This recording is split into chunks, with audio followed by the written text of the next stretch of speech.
우리 새벽기도 시간에 찬양을 이렇게 틀어놓고 우리 같이 기도합니다. 그 찬양 안에 최용적 씨가 작곡한 낮엔 해처럼 밤엔 달처럼이라는 찬양이 함께 들어있어요. 제가 기도하다가 그 찬양이 이제 나오게 되면은 찬양에서 예수님처럼 바울처럼 그렇게 살 수는 없을까라는 가사를 들을 때마다 잠시 기도가 멈춰집니다. 멈춰지면서 왜 저렇게 정말 왜 이렇게 살 수 없을까? 왜 이렇게 살 수 없을까? 왜 이렇게 안 되는 것일까? 안타까워하면서 다시 기도를 이어가는데요. 물론 예수님은 하나님이시니까 감히 우리가 넘볼 수 없는 어떤 그런 영역, 그런 분이라고 생각하더라도 바울은 우리와 같은 성정을 가진 사람인데 바울이 하는 그런 사역들을 보면서 왜 우리는 바울처럼 이렇게 한번 주님을 위해서 온전히 살아볼 수 없을까 이렇게 생각할 때가 참 많아요. 그런 바울이 지난 시간까지 자기의 그 사도된 그 사도권에 대해서 계속해서 이렇게 변명 아닌 변호를 하고 있는 그런 모습을 보게 됩니다.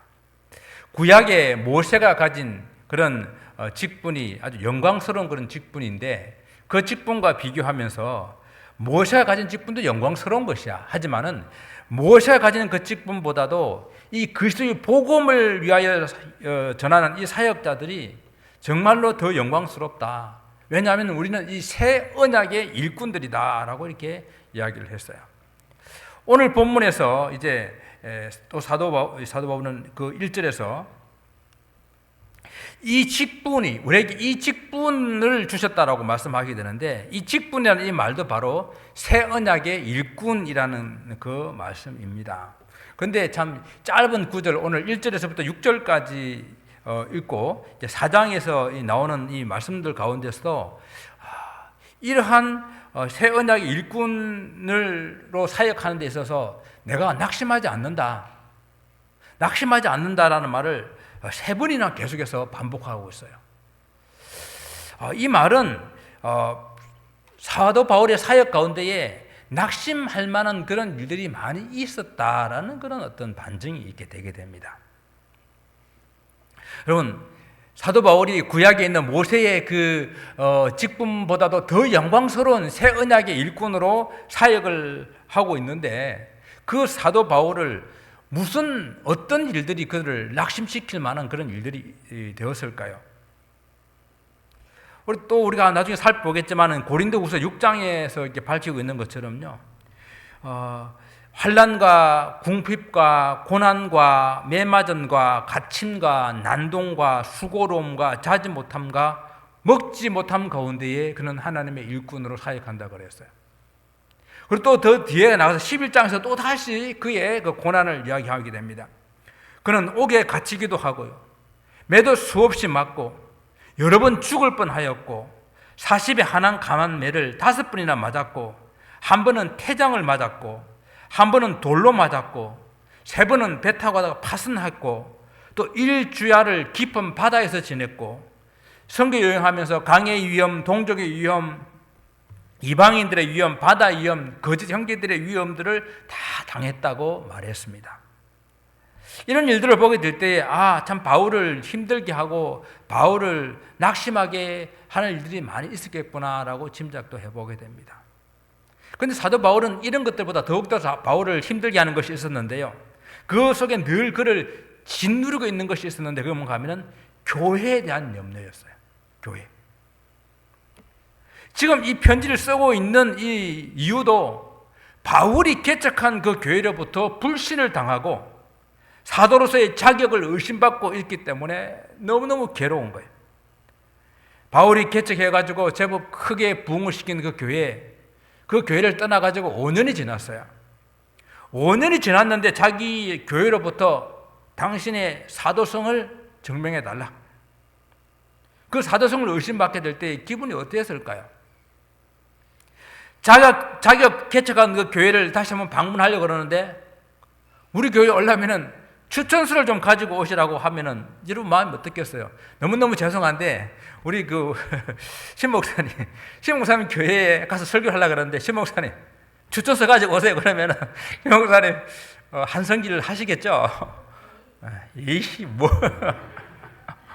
아니 내가 개척해가지고 이만큼 부흥시켜놨다가 내가 거기 가서 한번 방문하려고 그러는데 당신 사도 맞습니까? 사도 자격증 좀 가져오세요. 다른 교수 좀 이게 노예에서 추천해가지고 추천서 좀 가져오세요 하게 되면 얼마나 참 황당하겠습니까? 지금 그런 이야기를 듣고 있는 거예요. 정말 충분히 낙심할 만합니다. 그런데 오늘 사도 바울은 낙심하지 않는다라고 말하고 있어요. 그 이유는 바울이 받은 이 새 언약의 일꾼이라는 이 직분이요, 사람들이 준 것이 아니라 누가 줬다고요? 하나님께로부터 받은 것이기 때문이에요. 하나님께로부터 받은 것이기 때문에 내가 낙심하지 않는다. 바울은 자기 자신은 사실 직분을 받을 만한 그런 자격이 없는 사람임을 알고 있었습니다.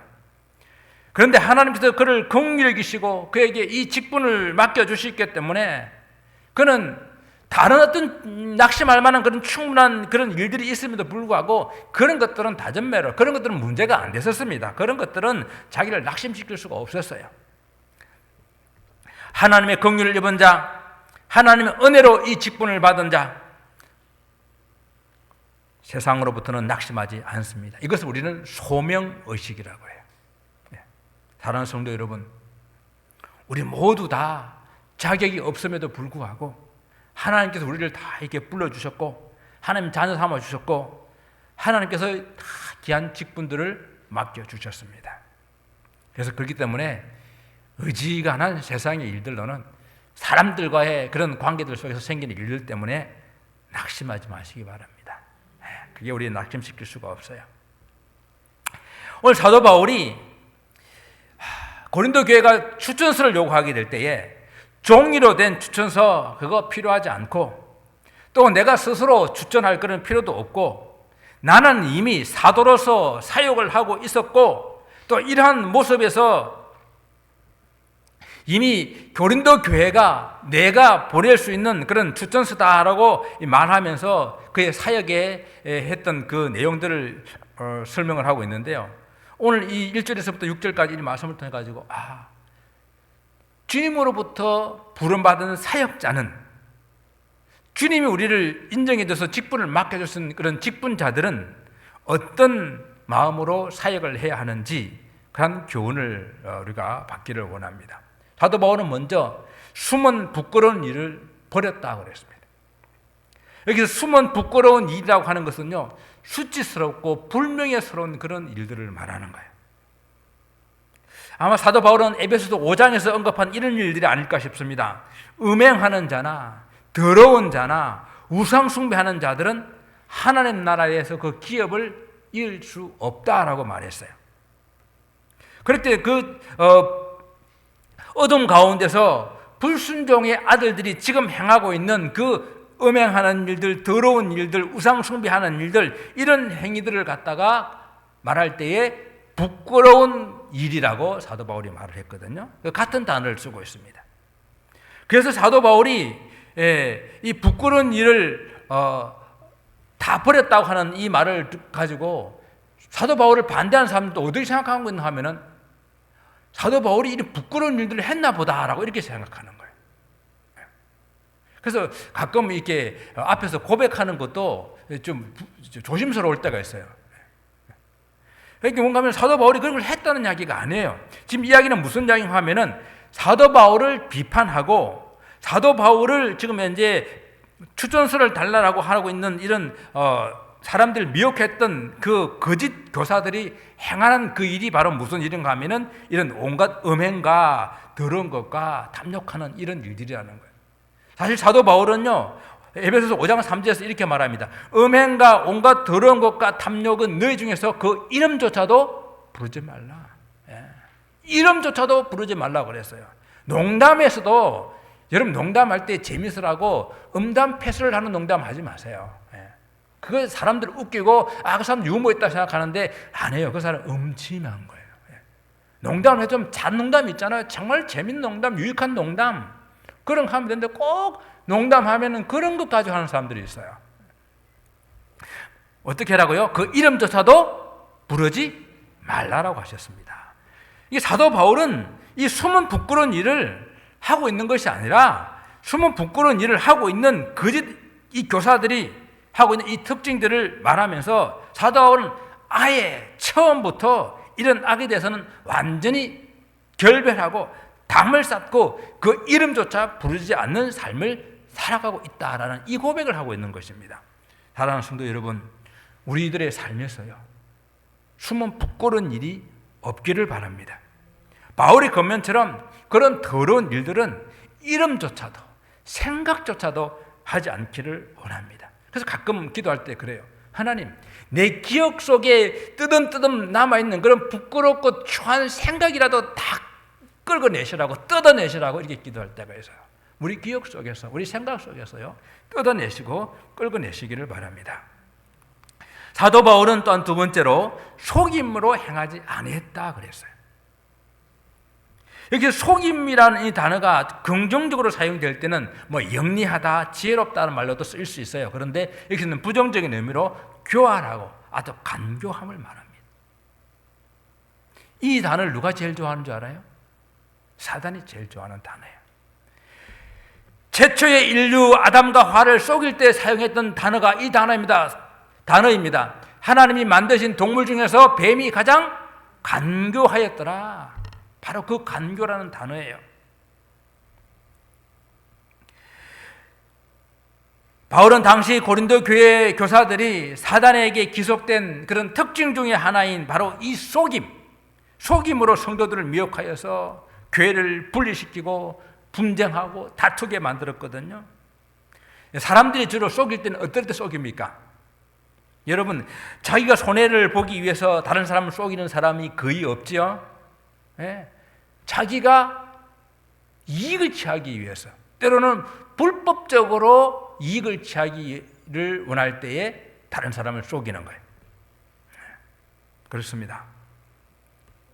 어떤 사람들은 이런 주의 일이야, 교회를 위한 것이야, 선한 목적을 가지고 하는 것이야 라고 말하면서 적당하게 속이고 부정을 눈감아 버립니다. 여러분, 정말 선한 목적이고 주를 위한 일이라고 한다면, 교회를 위한 일이라고 한다면 그 방법조차도 선해야 합니다.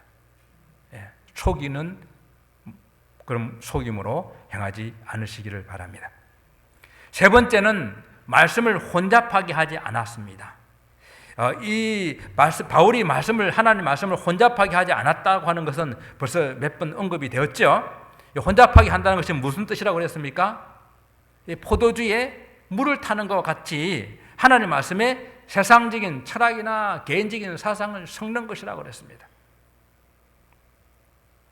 당시 거짓 교사들은 크게 두 가지로 하나님 말씀을 혼잡하게 섞었습니다. 첫째는 엄격한 유대 율법주의예요. 믿음으로 구원은 받는다는 복음을 믿고 있는 사람들 가운데도 자꾸만 율법을 지켜야 된다고 강조를 한 겁니다. 특히 할례. 유대인들이 할례를 받아서 유대인들이 표식을 가지게 되는데 그 할례를 받아야 구원을 받는다고 강조함으로써 이 이방인 그리스도인들을 아주 혼란스럽게 만들었습니다. 두 번째는 헬라 철학으로 하나님의 말씀을 섞어버렸어요. 이는 유대 율법주의와는 좀 반대로 헬라 철학으로 자유와 방종의 사상을 집어넣어서 하나님의 말씀의 엄격성을 약화시켜버렸고 온갖 인간들의 철학과 사상들을 혼합시켜가지고 도덕적으로 문란한 그런 삶으로 이끌었습니다. 여러분, 하나님의 말씀을 전할 때에 세상적인 것들과 섞어서 아주 급만 번지르하고 현란한 말솜씨와 그리고 사람들의 마음에 그저 편안하면 됩니다, 안전하면 됩니다, 그냥 평화 있습니다라고 말하는 그런 온갖 위로의 말로 전하게 되면은 좋을 것 같지만요, 그 속에 생명력이 없어요. 생명력이 없는 말씀은 영혼을 살릴 수가 없습니다. 그래서 하나님 말씀을 전하는 사람들은, 우리 하나님의 일꾼들은, 하나님의 직분자들은, 하나님의 사람들은 오직 그리스도의 복음만 전해야 되는 거예요. 그래서 사도 바울은 오직 진리를 나타내므로 사람의 양심에 끄리낌이 없이 나는 사역을 하고 있다라고 자신하고 있는 것이죠. 여기 진리라고 하는 것이 바로 우리가 말씀하고 있는 새 언약, 즉 그리스도의 복음을 말하는 겁니다. 사도 바울은 오직 그리스도의 복음만 전하고 그리스도의 복음만 나타내는 그런 사역을 했었습니다. 거짓 교사들이 종이 조각 하나로 된 그 추천서를 들고 다니면서 바울에게 당신이 진짜 사도라고 한다면 사도된 그런 증명서를 보여주십시오라고 헛봉을 떨고 있었지만요, 바울은 오직 그리스도의 복음만 전하고 그리스도의 복음만 나타내는 그 사역 그 자체가 이것이 추천서다. 내 삶이 추천서고 이 복음을 말미암아 구원받은 고린도 교회가 추천서다. 그렇게 이야기했던 것 아니겠습니까?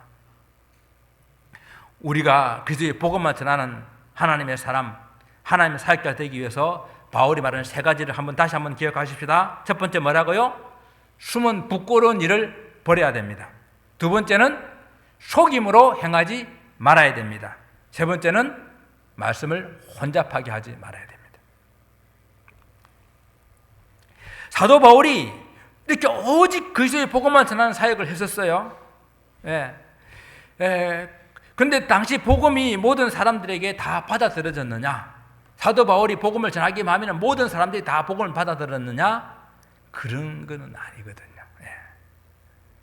당시 고린도 지역인 사람들은요, 아주 말에 현란한 웅변술, 그리고 철학으로 말도 잘하고요, 외모도 사람들이 고대 조각상들을 보게 되면 사람들 몸이 어때요? 대단하죠? 운동해가지고 몸을 아주 이렇게 불리는 그런 몸매를 가지고 또 옷도 땅에 질질 끌고 다니는 화려한 그런 외모를 가지고 이렇게 연습하는 그런 것을 아주 좋아했던 그런 시절이에요. 그런데 우리가 짐작해 보건대 바울의 외모는 별로 그렇게 사람들에게 호감을 주는 인상은 아니었던 것 같아요. 그래서 거짓 교사들은 바울한테 이렇게 말합니다. 바울, 너 말하는 건 너무 모호해. 못 알아듣겠어. 그리고 너무 너가 말하는 건 아무런 영향력이 없어라고 이렇게 비판을 하면서 사도 바울의 그 사도성을 의심하면서, 야, 사도 바울은 있잖아, 글을 쓸 때는 좀 이렇게 글이 힘이 있는 것 같은데 앞에 나와서 말해보라 그러게 하면은 말도 주저주저하고 버번버번거리고 별로 이렇게 영향력이 없어라고 이렇게 비판을 한 거예요. 바울도 그 말에 대해서 공감을 합니다. 그래, 나 좀 못생겼고 머리도 저처럼 이렇게 좀 없고, 외모도 이 눈도 잘 안 보여가지고 이렇게 보고 그랬던 것 같아요. 인정했어요. 인정합니다. 그러나 그것은 바울이 전한 복음의 문제가 아니라 복음을 듣는 사람들의 문제라고 그는 단호하게 말합니다. 오늘 3절의 말씀에서 이렇게 말했습니다. 만일 우리의 복음이 가렸다고 한다면 누구에게 가렸다고요? 망하는 자들에게 가려진 것이라. 복음의 능력을 경험하지 못한 것은요, 복음이나 복음을 전하는 방식의 문제가 아니라 복음을 받아들이지 못하는 그 사람에게 문제가 있다는 이야기입니다. 바울이 말하는 이 부분은요, 복음을 듣는 사람들의 성향을 말하는 것이 아니에요. 성도들도 설교를 들을 때에 은혜를 다 받는 경우가 다 다르지 않습니까? 여러분들도 설교를 여러분이 좋아하는 그런 스타일이 있죠. 또 같은 사람의 설교를 하더라도 어떤 때는 은혜가 되고 또 어떤 때는 은혜가 되지 않을 때가 있습니다. 이미 바울은 하나님과 사람들의 양심에 스스로 추천할 수 있을 정도로 세상의 것들을 안 섞고 그게 속임수 넣지 아니하고 그 스스로도 부끄러운 그런 유지 없이 담대하게 복음을 전하는 그런 사람이 되었는데, 그럼에도 불구하고 그 복음의 말씀을 들었을 때에 아무런 변화나 아무런 감동이 일어나지 않고 복음을 받아들이지 않는다고 한다고 하면은 그것은 그 사람의 문제라는 것입니다. 오늘 본문 성경이 잘 말해주고 있습니다. 복음을 듣고도 깨닫지 못하는 사람들을 어떤 사람들이라고 불렀다고요? 망하는 자들이라고 불렀습니다. 망하는 자들. 망하는 자들. 이 망하는 자들에게는 복음이 가려져 있다고 하는 것입니다. 자, 가려져 있다라는 이 말은 우리가 지난주에 설교를 통해서 들었었는데 무엇이 덮여 있다고요? 가려져 있다, 덮여 있다 같은 말이에요. 지난 시간에 말씀 기억하십니까? 오늘날까지 유대인들이 하나님의 말씀을 듣고 복음을 듣고 그리스도를 깨닫지 못하는 이유는 뭐라고요? 그들 얼굴에 모세의 수건이 덮여져 있다고요. 이게 가려져 있다, 덮여져 있다, 이 말이 같은 말입니다. 유대인들의 얼굴에서 모세의 수건을 벗어내지 않는 한 아무리 복음을 전해도 그들은 깨닫지 못하게 되어 있는 것입니다. 제가 이스라엘에 있을 때 정말 이상했어요. 아니 우리가 보는 성경을 똑같이 보고 있는데 왜 못 깨닫나 하는 거예요. 못 깨닫습니다.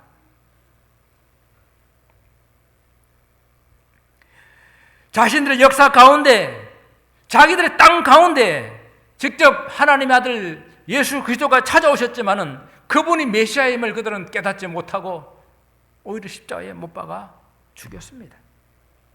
여러분, 유대인들에게 덮였던 모세의 수건이 헬라인들에게는 무엇이겠습니까? 철학이 될 수도 있어요. 세상 사람들에게는 물질이 될 수도 있습니다. 어떤 사람들에게는 정욕이 될 수가 있어요. 여러분들에게는 뭐가 여러분들을 하나님 앞에 온전히 하나님 말씀대로 살아가지 못하게 하고 하나님 말씀을 깨닫지 못하게 하는 수건인지를 살펴보셔야 됩니다. 이러한 것들이 얼굴을 덮어서 복음을 가리켰기 때문에 그리스도의 복음을 전하고 또 전했지만은 깨닫지 못한 것입니다. 그리스도의 복음을 받아들이지 못하도록 하는 존재가 있다고 오늘 본문은 말하고 있어요. 그러면 왜?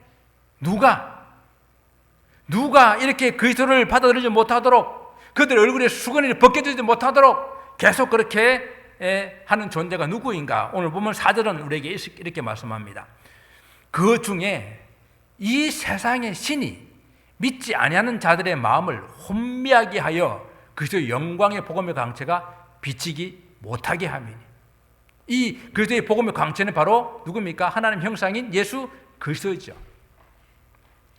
예수 그리스도의 빛이 세상에 비치는데도 불구하고 이 세상의 신이 사람들의 마음을 혼미하게 해서 그 빛을 보지 못하겠다는 이야기입니다.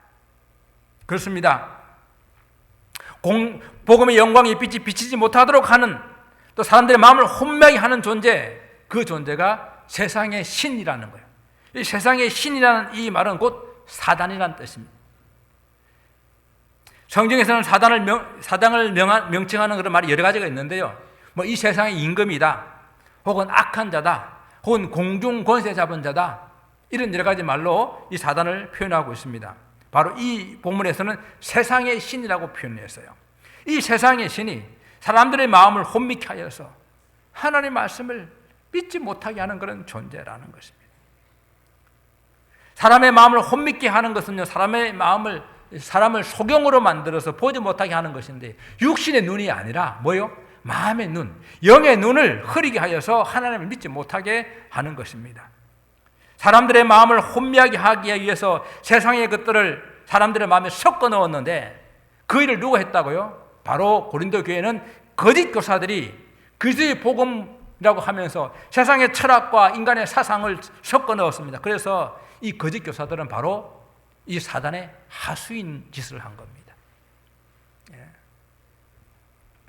그리스도 안에서 신앙생활을 잘하고 있는 우리들도 이 세상의 것들이 우리 마음에 들어오게 되게 되면 역시 은혜스럽던 말씀이 갑자기 귀에 들어오지 않습니다.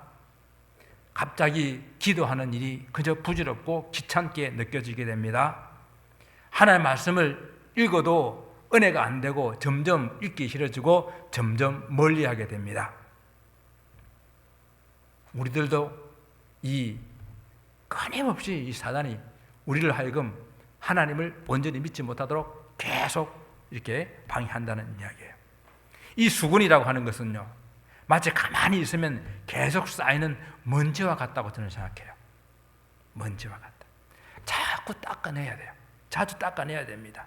여러분 집에 일주일만 안 닦으면 새까맣게 먼지가 앉아있죠? 닦아내야 돼요. 그래서 신앙생활은 가만히 앉아있어 있는 것이 아니라 움직여야 합니다. 움직이지 않으면 녹이 슬고 먼지가 쌓이게 마련입니다. 그래서 우리가 행동하는 믿음, 그 행동하는 믿음이 필요하다고 말하고 있는 겁니다. 사도 바울은 자기의 사상이나 율법이나 헬라 철학이 아니라 오직 그리스도만, 오직 그리스도만 전하는 삶을 살았는데요. 바울이 이 전한 복음의 핵심은 두 가지입니다. 첫째는 복음의 이 내용인데요. 오직 그리스도 예수가 우리의 주가 되신다라는 이 사실만 그가 전했습니다. 하나님께서 구약 성경을 통해 가지고 약속하신 구세주가 바로 예수 그리스도가 된다고 하는 것은 먼저 유대인들에게는 절대적으로 필요한 것이었는데 유대인들이 이 사실을 깨닫지 못했거든요. 그리고 헬라인들에게는요, 헬라인을 비롯한 모든 이방인들에게는 유대인들은 그냥 예수님을 하나님의 아들로 믿지 않는 그런 것이 문제였다 한다면 헬라인들은 이 세상 모든 것들이 다 신이 될 수가 있는 거예요. 사람도 신이 될 수가 있고요. 그래서 헬라인들에게는 수많은 신들을 섬기고 있지 않습니까? 그래서 사도 바울이 이 헬라인들에게는 오직 예수 그리스도만이 하나님의 아들이시오, 예수 그리스도만이 우리를 구원할 수 있는 그런 유일한 분, 천하의 구원 얻을 만한 다른 이름을 주신 일이 없다라고 그렇게 선포하고 있는 것입니다. 이것이 사도 바울이 전한 그런 오직 그리스도 예수께서 우리 주가 되신다는 그런 말씀이에요. 유대인들은 예수님을 어떻게 생각했습니까? 그냥 그들 역사 가운데 온 한 사람, 좀 잘 봐주게 되면 그냥 선자 중에 한 사람, 그 정도로 그들은 생각을 했었습니다. 그러나 사도 바울은 예수님이 바로 유대인이 기다려왔던 그 메시아일 뿐만 아니라 하나님의 아들로 이 땅에 오셨다는 것을 그들에게 전했잖아요. 예수님도 하나님과 본질상 동등한 분이라고 전하게 됐을 때에 그들은 그 사실을 받아들일 수가 없었습니다. 또 두 번째 바울이 전한 복음의 핵심은요, 복음을 전하는 그런 전도의 자세에 관한 그런 말씀인데요. 바로 이 유일한 구원자 예수 그리스도를 전하기 위해서 우리는 너희들의 종이 되었다. 우리가 사람들의 종이 되었다라고 하는 것을 이야기를 하고 있습니다. 바울은 그리스도의 복음을 전하기 위해서 다른 사람들을 다스리고 명령하고 조종하고 군림하는 그런 자리에 있지 아니하고 낮은 자리에서 섬김의 그런 종의 자리에 앉기로 한 것이죠. 이것이 바로 종의 리더십, 섬김의 리더십이라고 말합니다. 욕먹고 때로는 맴맞고 때로는 감옥에 갇히고 모함받고 조롱받아서 그렇게 함으로써 예수 그리스도의 복음이 전파될 수 있다고 한다면 기꺼이 종의 자리에 앉아서 섬기겠다라는 것이죠. 그러니까 거짓 교사들이 했던 행동과는 전혀 반대되는 그런 모습으로 사도 바울은 섬기는 자의 모습으로 이렇게 복음을 전했었습니다. 이 바울이 이 종의 리더십, 섬기는 그런 리더십은 어디서 온 것일까요? 예, 그렇습니다. 근본 하나님이시지만은 하나님과 동등됨을 여기지 아니하시고 그리고 자기를 비워서 사람의 형체, 종의 형체를 가지고 이 땅에 오셔서 십자가에 죽기까지 복종하신 바로 우리 주님, 이 주님이 보여주신 그 종의 리더십에서 온 것입니다. 바울이 사람들의 종이 된 것은 바로 그리스도의 종이 된 것을 의미하는데요. 그래서 바울은 우리에게도 이렇게 말합니다. 너희 안에 이 마음을 품으라. 곧 그리스도의 마음이니 우리도 이와 같은 마음을 품으라는 이야기예요. 그리스도의 마음을 품고 그리스도의 종이 되고 그리스도의 종이 된 모습으로 사람들을 섬기는 그런 모습으로 우리가 전도의 방법을 사용해야 된다는 이야기입니다.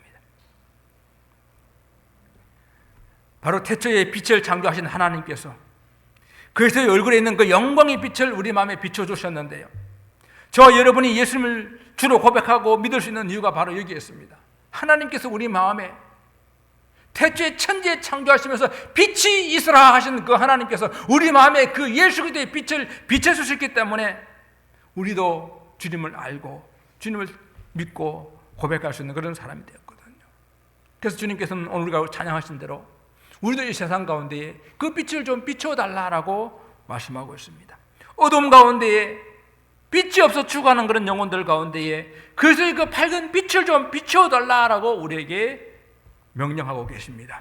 사랑하는 성도 여러분, 우리도 어둠 가운데 있는 세상 사람들의 마음에 그리스도의 빛을 비추는 그런 삶을 살기를 소원합니다. 오직 그리스도의 복음만 전하기 위해서 그리스도의 종이 되어서 섬기는 그런 겸손한 모습으로 나서지게 될 때에 우리의 삶 속에서 그들은 예수 그리스도의 빛을 보게 될 것입니다.